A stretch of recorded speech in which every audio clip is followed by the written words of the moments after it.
So here we are at the end of January, right in the heart of the car build programme. Since we crossed the finish line in Abu Dhabi, the activity has steeply ramped up in the factory. So many activities happening in series. Our first big milestone was the fire-up of the new car, which happened just before Christmas.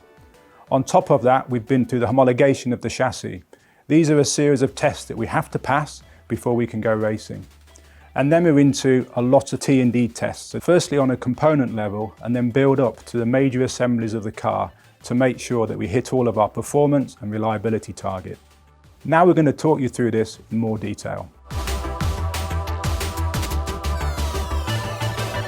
The 2023 fire-up is an important milestone because it gives us a chance to sign off the spine of the car. The spine consists of the chassis, electronics, gearbox, hydraulics, PU and fuel system. And it's a combination of many months of work through design, purchasing and planning, manufacturing and through the build department. This moment is where many elements of the car come together and over 50 people are involved in achieving this goal. I also think it's a big boost to the factory achieving this key milestone before the Christmas break.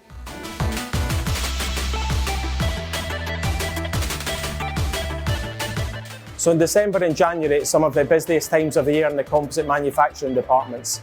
In December, we're focusing on the manufacture of the main structural components of the car.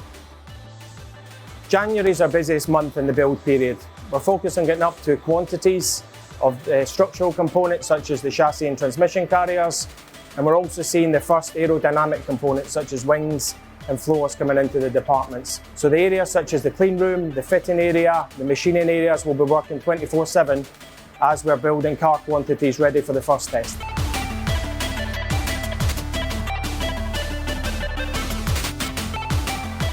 I organise and run all of the safety homologation testing.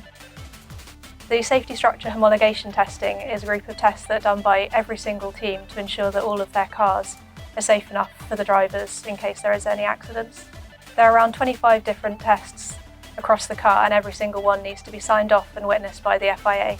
Most of them are actually done here at the factory in Brackley, and then some of the high-speed impact tests are done at an off-site facility. We need to pass all of these tests in order to go racing, and so it's such an exciting milestone when they're all complete, and why it's such a big focus to get them done in December and January before we go testing in February.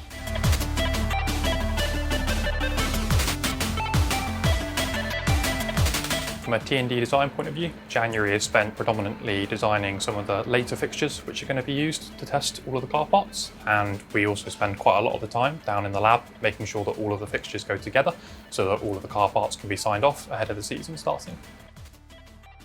In T&D we have multiple different test rigs, most of them designed by us to replicate the harsh environments that these parts will be subjected to on the car. These machines give us the ability to have confidence in these components so we can hit the ground running when we get to pre-season testing. That means we can spend more time working on car setup and direction for that, as opposed to fixing reliability issues that could be fixed in the lab pre-season. In this current cost cap environment, it's crucial that we make these parts last so that we don't end up replacing them with unexpected costs that could push us over that cost cap boundary. January is a really busy time for us here in the dyno. Our focus is to deliver hardware to the track that is really reliable. The fact that we don't get any time to test on track during the winter means that there's a lot of emphasis on testing here in the dyno.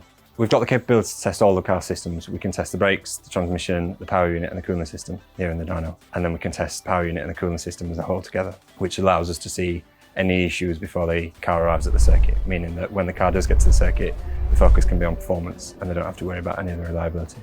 So moving forward into February, we will see the car come together for the first time. We'll see it out on track, which is very exciting for us. But in the dyno, we will also be running support programs in parallel with that so that we can assist the track team in extracting as much performance from the car.